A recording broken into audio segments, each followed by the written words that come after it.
الو؟ گوشی رو چرا قطع میکنی؟ داداشم صدا میزد، برای همین من الکی خودم رو به خواب زدم.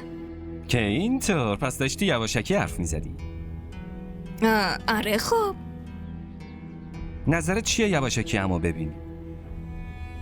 یواشکی ببینیم؟ اون چطور؟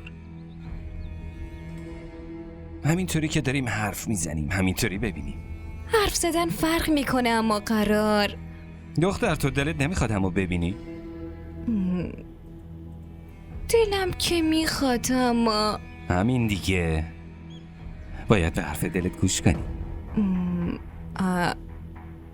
باشه، من فکر کنم خبر میدم.